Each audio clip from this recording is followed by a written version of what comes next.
जय जिनेन्द्र देवानुप्रिय। उस समय में विनीता नाम की नगरी थी। वहां पर मेघरथ राजा राज करते थे। उनकी रानी का नाम था सुमंगला देवी। एक रात्रि को सुमंगला देवी जब निद्रा में थे तो उन्होंने 14 महास्वप्न देखे तो और पता चला कि उनके गर्भ में तीर्थंकर आए हुए हैं।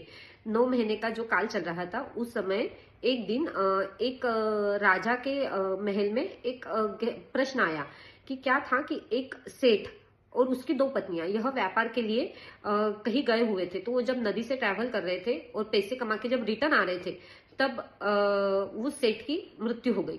अब जो 2 पत्नियां थी उसमें से एक पत्नी को एक बेटा था, पर वह बेटा बहुत छोटा था और उस बेटे को दोनों बीवियों ने बहुत अच्छे से पाला था। तो वह बेटा दोनों बीवियों को, दोनों माओं को अपनी सगी माता ही समझता था। उसे नहीं पता था कि उसकी सगी माँ कौन है। पर जैसे ही वह सेठ की मृत्यु हुई तो जो उसकी सौतेली माँ थी उसे लगा कि अगर यह बेटा असली माँ के पास चला गया तो पूरी धन जायदाद जो है वह उसको मिल जाएगी। इसलिए उसने इस तरह से बोलना चालू किया कि यह मेरा बेटा है और ये मेरे साथ ही रहेगा। अब यह जब सवाल था यह राजा के सामने गया। राजा भी बहुत सोच में पड़ गए कि इसको कैसे ढूंढा जाए कि ये दोनों में से असली माँ कौन है बेटे की।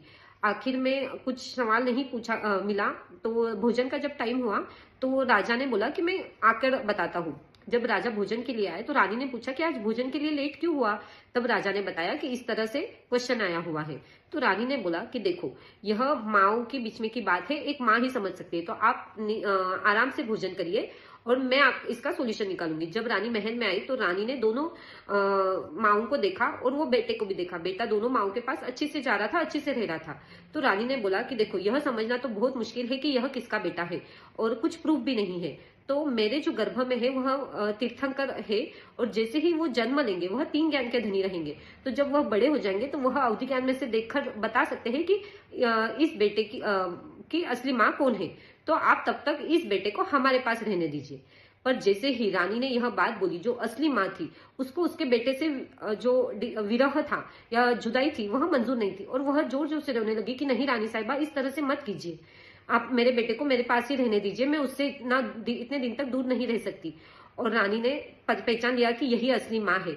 तो इस कुछ समय बाद जब माता ने पुत्र को जन्म दिया, तीर्थंकर को जन्म दिया, तो माता की जो गर्भकाल में बुद्धि तेज चल रही थी, इस कारण से उन बालक का नाम रखा गया सुमतिनाथ जी। तो यह सुमतिनाथ भगवान के जन्म की कहानी है। जय जिनेन्द्र।